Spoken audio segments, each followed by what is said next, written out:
ลาวก็สิมาแจ้งงบอีกนั่นแหละงบสมทบซื้อดินนั่นแหละมีผู้หลักผู้ใหญ่เพิ่นสมทบเข้ามาอีกแล้ว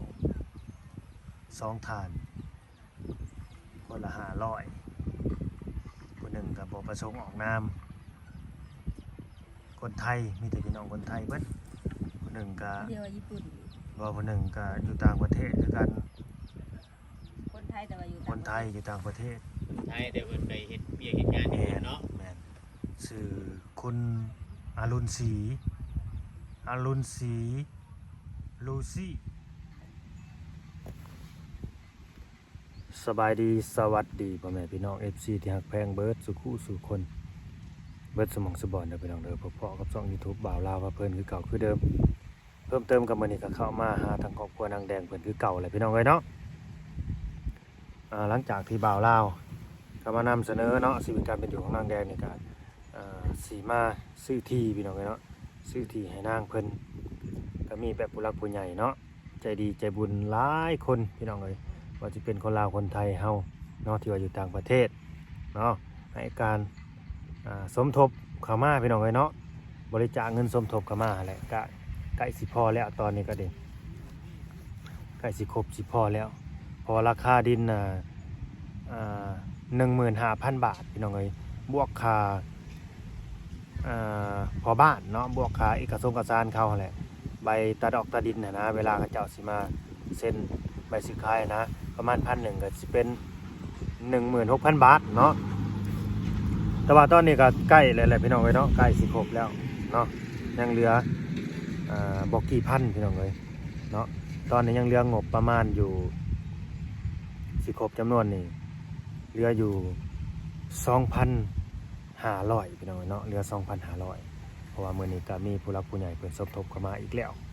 เนาะเหลืออยู่ 2,500 บาทเด้อเนาะเฮาก็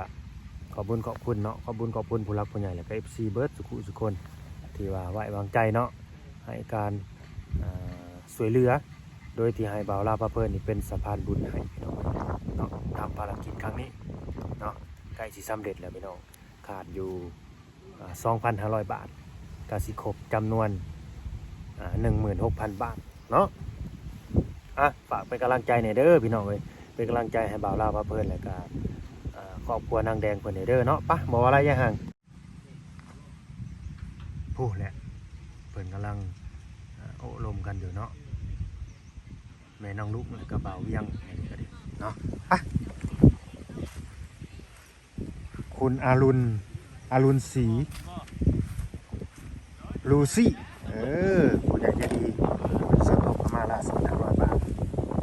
เนาะแล้วก็ผู้ใหญ่ใจดีคนหนึ่งเพิ่นบอกประสงค์ออกนาม500 บาท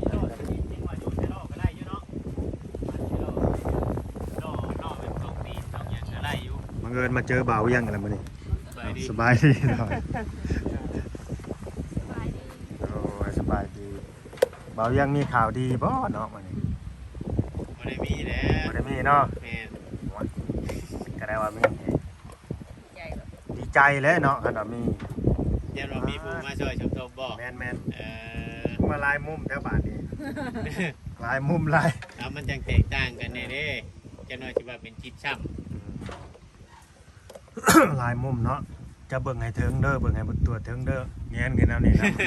เบิ่งต่ำนะ บ่ได้แน่เนาะ วันน้าบอกคือใส่เสื้อเซ็กซี่แท้มื้อนี้โซบา หนาวหนาวอยู่ว่าบ่อยู่อีแล้วมื้อนี้นะ บ่ ไปตัดเสาบ่หรือไปใส่ ยัง ยังบ่ได้ไป โดน มีการขาดเคลื่อนอีกเนาะว่ามื้อวานนี่ว่ามื้อนี้สิไปตัดเสา แล้วอะไร ซอยผู้เจ้ารถนั่นแหละแต่เพื่อนแล้วคนก็จะเอาไปตัดเสาอะ ไปซอยผู้เจ้ารถ มาทำเนี่ย ยันจะเอารถเข้าไปแก้บ่ โดน เลยไปช่วยเขาก่อน โดน ไปซอยเจ้าของรถเขายังบ่แล้วเกี่ยวข้าว ไปตัดไม้ เขาน่ะไปตัดไม้ให้กันน่ะแต่ว่าสิไปแก้ช่วยเขาก่อนน่ะจังสิได้เอารถมาแก้ของตัวเองบ่ แม่นแล้ว เขาต้องฟังให้เขาให้เข้าใจเด้เขาอย่าว่ากลับกันเด้นี่ ตัดใหม่คือกันเนาะ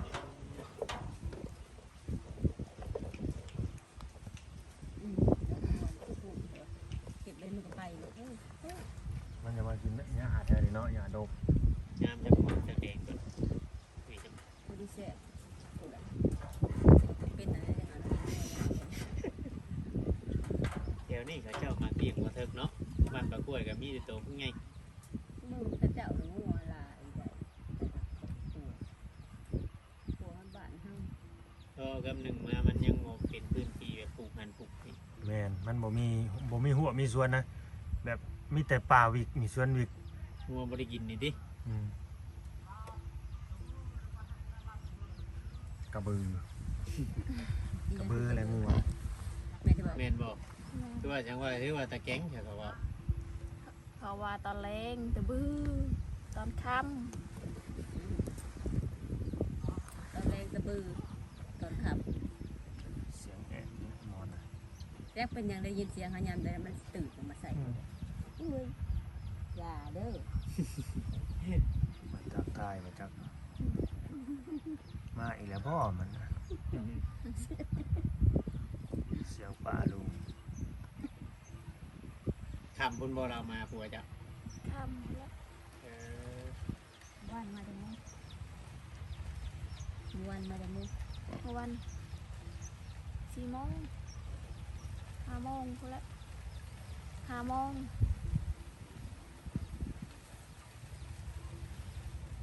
4-5 โมง แล้วไปข้างนอกกูมือบอกไปหาอีเปียกแบบนี้กูมือบอก หากระไปเลย2-3 มือ4 มือ ข่อยยังบ่เคยเจอจะเคือนี่ตั้งแต่ว่านี่ บ่เห็นผัวนะ แม่เข้ามาแต่ละเทือน มาเจอตัวจริงจักเถื่อยังบ่เจอตัวจริงบ่า เจออยู่มันก็แต่รุ่นตะกี้ผมก็แต่เพิ่นยังบ่มีลูกผมเจออยู่ตะกี้ แต่ตอนนี้บ่เห็นบ่าสิตกใจบ่จักแม่น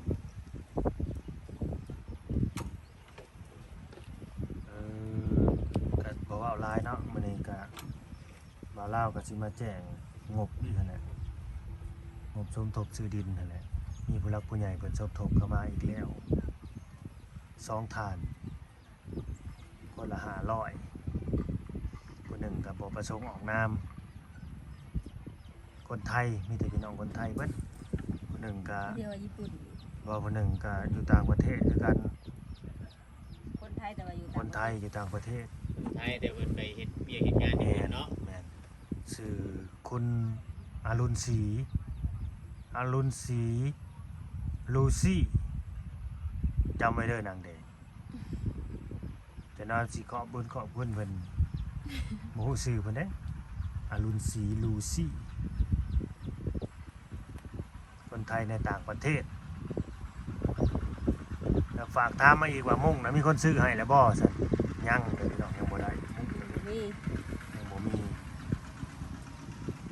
ผู้ใหญ่ใจดีทางไหนซื้อให้ได้แต่ที่นอนนอนกับบ่จะได้อยู่บ่มุ่งใหม่ กะว่าไอ้ก็อยากได้เพิ่นนั่นแหละใหม่ อยู่ในใจเนาะอยู่ในใจเก็บไว้ในใจ กะว่ามันก็อยู่บ่อยู่งงจังนะนั่นแหละ บ่มียุ่งดอกกลางคืนดอกก็เบิ่งนะ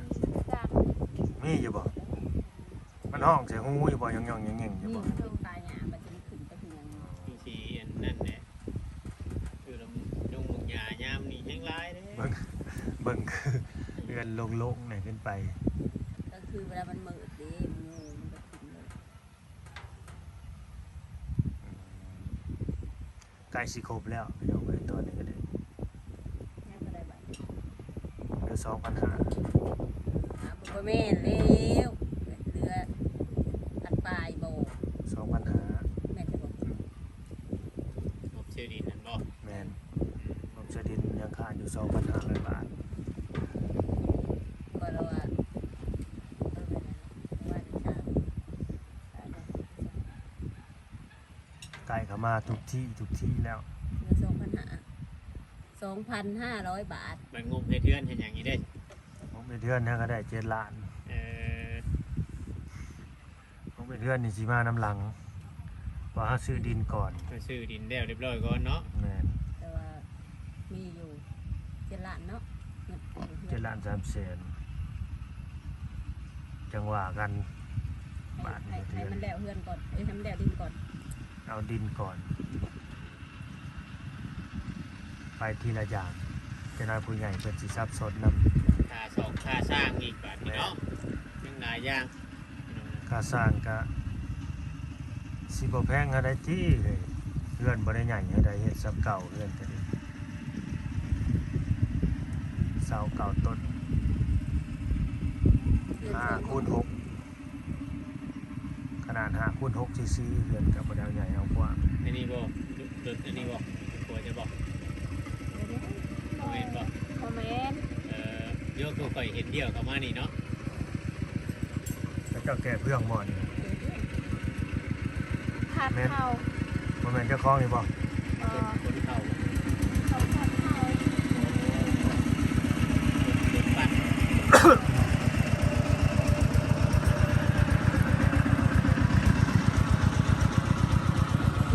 เนาะ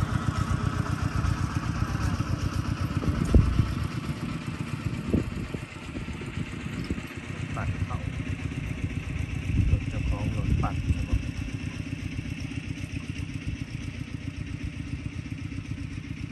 ไอ้สิปิดจ็อบกับปิดได้พี่น้องเลยผู้ใหญ่ใจดี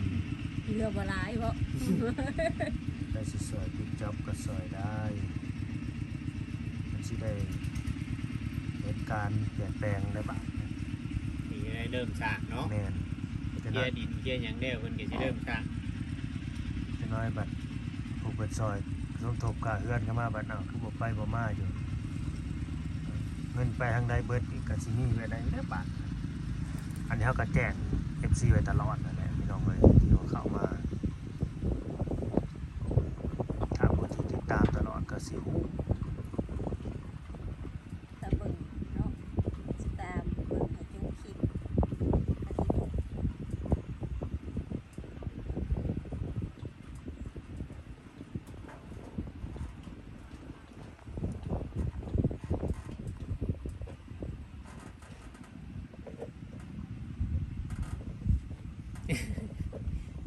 เราบ่ได้บอกให้นางเดงแต่ว่าบ่มีผู้ตามเนาะคนนี้ปล่อยปากบ่คือไอ้พรเด้ อันนั้นได้เลย เนาะต่างกันไปแต่ละคน บ่คือกัน บ่คือกันเนาะ จักสิถามหยังเนาะจักสิเว้าหยังมันบ่มีหยังสิเล่าให้ฟังสิเว้าให้ฟังเด้อ แต่ก็มันยังบ่มีการเปลี่ยนแปลงเนาะยังบ่มีการเปลี่ยนแปลงอีหยังพี่น้องแต่ว่าเราไปอยู่เพื่อนกับลูกปกติ ลูกสาวจะไปโรงเรียนบ่ โดด บ่ได้มานอนบ่ บอ มันสุกแล้วยังบ่มาอีกบ่ พ่อต้องไปเอาอันพ่อบ่ไปเอาก็บ่มาแล้ว บ่กล้าหยังมาบ่จักผู้เดียว เดียวบ้าน อยู่ใช้โรงเรียนอยู่ พูดคือบ้านใหญ่ บ่ได้ น้ำนี่โรงเรียนยังฉันเกิด เป็นโรงเรียน โรงเรียนม ใหญ่ โอ้ มต้น นางเต็มนี่เคยหยังไปหยังมาผู้เดียวอยู่บ่ บอบ่เค อ๋อย มีแต่พ่อไปหาไปส่ง โดด ยังบ่กล้าเนาะ อยู่ใช้เสือเงินยาเพิ่นอยู่ในหมู่บ้านเพิ่นบอก อยู่บ้าน เออไปหาไปส่งหาไปส่งมาไว้เงินยาฮะ โดด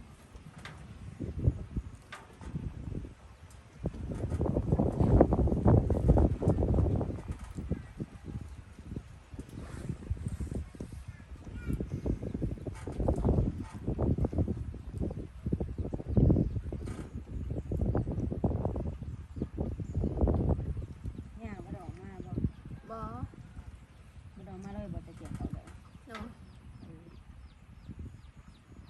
ช่วงที่อยากมาจอบลานช่วงที่อยากมาอุ้มมาเด่นน้ำลานแฮะ บ่ได้ เราแบบบ่ค่อยอยู่ดีในกระตูแล้วนะแม่เฒ่าอันนี้ก็บ่ค่อยแข็งแรงนะ จักเราเห็นแล้วบ่หน้าร้านเราคนนี้ เห็นแล้ว เห็นแล้วบ่ แล้วอุ้มอยู่บ่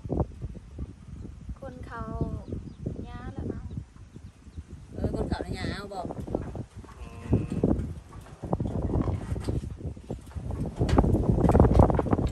ข้าวตอนไหน เขาก็ทำมา ไปซีเบิร์ดบอกเขา ยา ยังอยู่ตัวเห็นตาเขาเมื่อนั้นยังมาไปซีเบิร์ด เขาตอนนั้นสีหมดแล้ว อืม กินเบิดน้ำอีก เอาไปไว้ใส่ของเขาที่ว่านั่นนะไปไว้ใส่ของ เพื่อนยา เอาไว้เงินหยา ลง เอาก็ไปไว้ญี่ปุ่น เอาไปให้คุณตากมือเอาทำจิตาก เข้าช่องสอบนึงเวนบ่ไว้บุญเช็ค ส ช็อ อบสองสอบได้เขา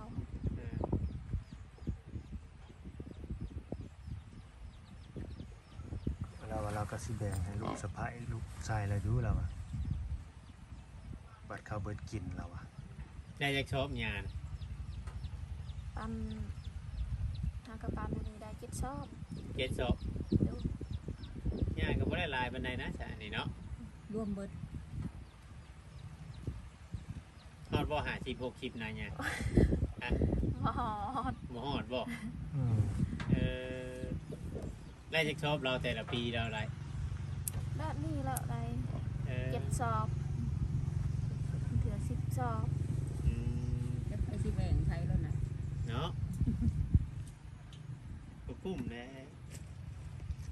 7 สอบ10 สอบ แต่ทุกวันเนี่ยเขาเจ้า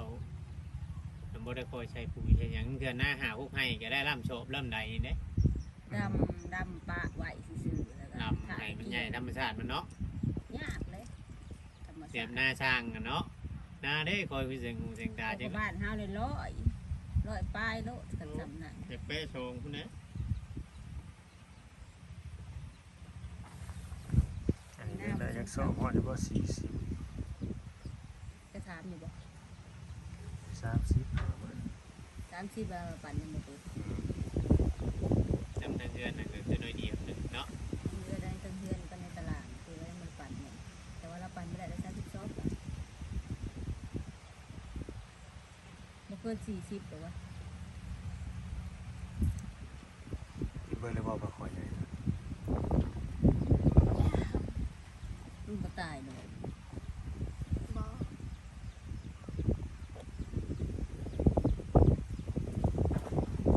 เป็นยังกินนี่เนาะคือว่าเนี่ยหัวก็บ่ค่อยได้กินข้าวนำมาจากแต่ละมื้อก็ดี กินของสาวนี่กิน กินกำลัง กระดอกเลย ยังมื้อแรงได้มากินน้ำอยู่บ่ ประเด็น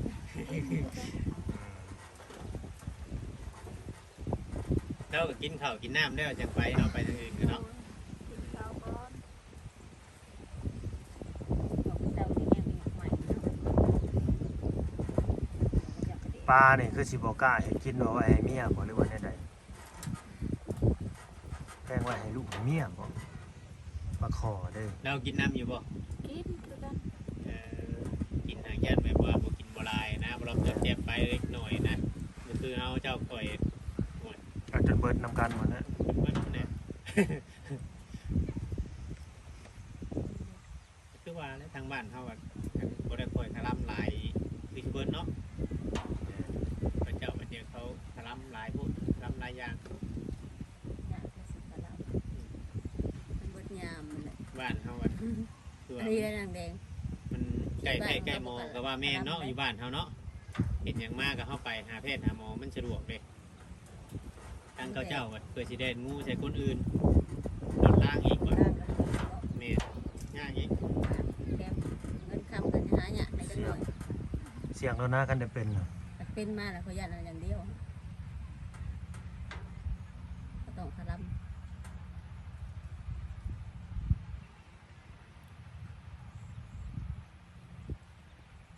สรุปไปมันหัวมันโตเนาะ บ่เบิดแล้วบ่ไก่มันถึงเฮือนกับบ่แล้วน้ำเงาคงนั่นกับบ่แล้ว ไปหากินอยู่คุณ เออ อยู่ไหนา ไก่จักแม่ไก่เจ้านะ 2 เมตร บ่เบิดคือแม่แล้ว ที่ซื้อมาใหม่ด้วยจ้ะ 4 ทั้งเบอร์ได้4โต ซื้อใหม่หันชีโต้ ชื่อใหม่นี่ ไก่ติ๊กบ่เห็นเลยเนาะยังบ่ไปทางใดเลย ไปใช่แล้ว วันนี้บ่เห็นมันมัน มันเรียบร้อยแล้ว บ่ไปกับไก่ตัวนั้นแหละ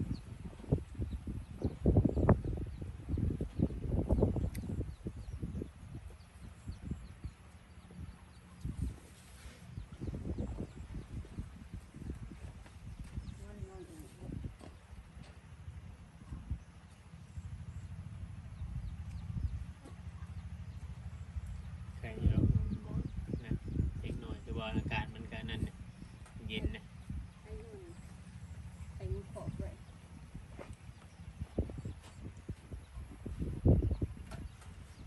เอากุย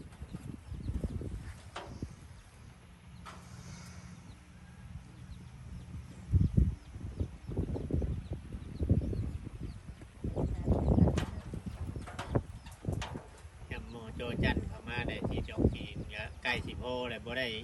เป็นในได้ความรู้สึกบ่ได้ดีใจบ่คือว่าในใด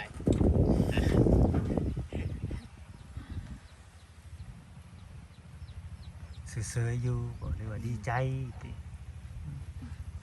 มันก็ต้องดีใจแหล้วสิได้มีดินมีดอนเป็นของเจ้าของ ใจว่าเอามาตั้งอยู่นี่ก้อนหมู่บัดจักหมู่สิให้อยู่ใช้คือเจ๊แบบนั้นเนาะ อืม มันเคยมีเด้ไปอยู่ดินพ่อแม่แหละไปเฮ็ดก้อนหมู่มาแล้วอ่ะถือว่าเพิ่นยกให้ลูกปืนเป็นเจ้าของมาได้ง่ายไปอยู่ใหม่เคยมีเคยเห็นหลายครอบครัว มีเบิดนั่นแหละแบบเอาอาศัยเพิ่นเนี่ย อืม บ่เคยได้ก็สิได้บ่เคยมีก็สิมีบาทเนี่ยก็ต้องดีใจแหละคนเฮาแม่นบ่นางเด้ โดน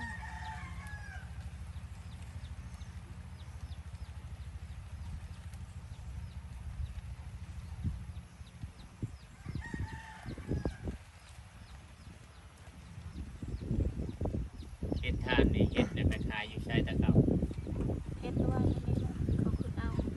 อ๋อเฮ็ดฟัดออกมาไว้ได้เขาผ่านไปผ่านมาได้เขาเอาเออ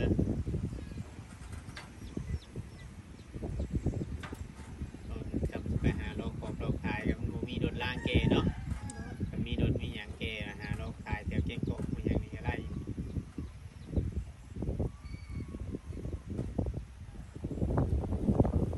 แสดงว่าอย่างจะพูดอย่างจะดูอยู่ได้จะเกตอยู่ได้กับคือเฮาบ่มีอย่างเกเนี่ยอย่างนี้บ่ได้อยากเกตเด้ โอ้ย ใหม่เอาใหญ่ก็ยังไปเบรกมาแต่พุ่น จักตัดไม้ในสะของหมู่บ่หรือว่าของผัวจัก เอา เอง มือ อ๋อ เอามือตัด บอกว่าง่ายว่าซื้อน้ำมันใช้ แล้วมันใส่แล้ว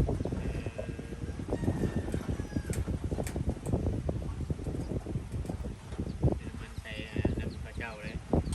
เอามาตัด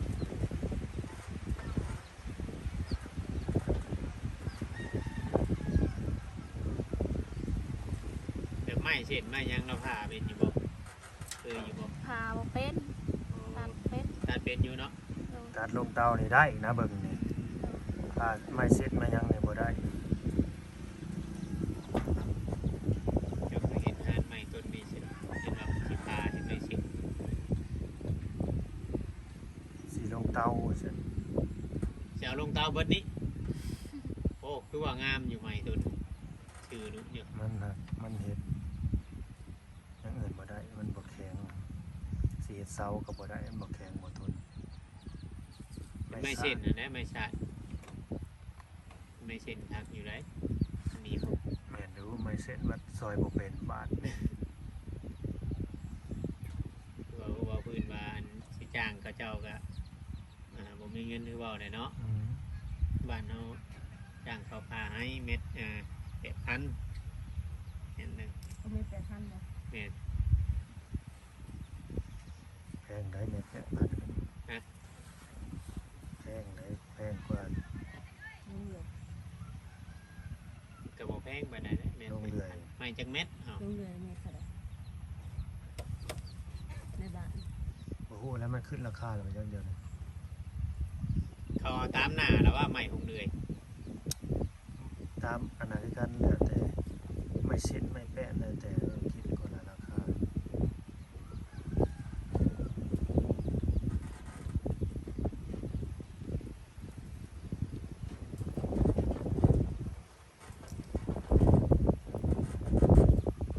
ไปแต่ละเทื่อนี่คำบ่เรามา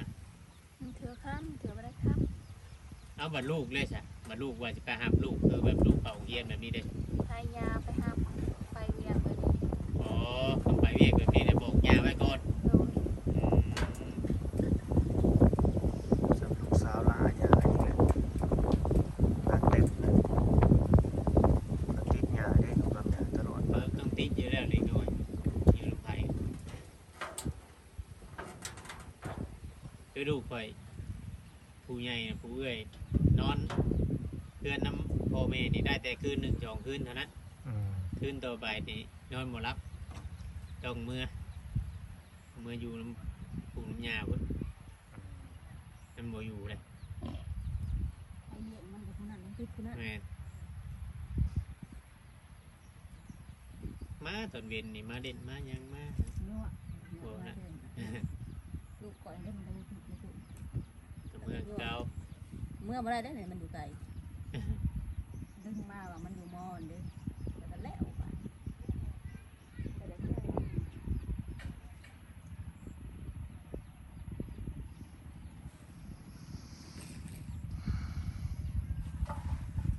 อ่ะเอาไว้เนาะมาลาวก็สิได้จบคลิปแล้วมันนี่มันยาวเลยได้นี่ มาได้หา ที่ได้เดินทางได้บัดนี้เนาะ เดินทางเมื่อ สิได้เมื่อก่อนบ่าวเวียงเนื้อคันนี้ บางเทื่อก็ไปแม่อยู่บ้านประกวดนี่อีก เออไม่ได้ดอกมีบ่คนด้วยพวกเฮ็ดเทือนน่ะบ่ เขาเข้ามาเฮ็ดเฮือนเด้ อ๋อ เฮือนในนวล รถใหญ่กับเขาหอดวันนั้น เขาฮอด นางแดง มันแห้งไงเด้ ไปขอบคุณผู้ใหญ่เพิ่นก่อนผู้ใหญ่ใจดีที่ว่าสมทบ ต้องเงิน อ่า ขอบคุณเพิ่นเนาะ แม่ แต่ละเจ้า เขามาซื้อดินนั่นแหละสมทบซื้อดินจำได้ที่บ่าวลาวบอกซื้อไปน่ะจำได้หรือบ่หรือว่าผ่านหูซื่อๆจื้ออยู่บ่ คือกระทักบาด คุณพี่สังชื่อแน่ใดจำบ่ได้บ่ฮะ ให้บอกใหม่อีกรอบบ่ติ คุณอรุณศรีคุณอรุณศรีลอซี่ลูซี่นั่นแหละคนไทยอยู่ต่างประเทศเอาน้องเมื่อขึ้นกับผู้ใหญ่ใจดีอีกคนหนึ่งบ่ประสงค์ออกหน้ามานี่ก็ได้ขอบคุณ ขอบคุณ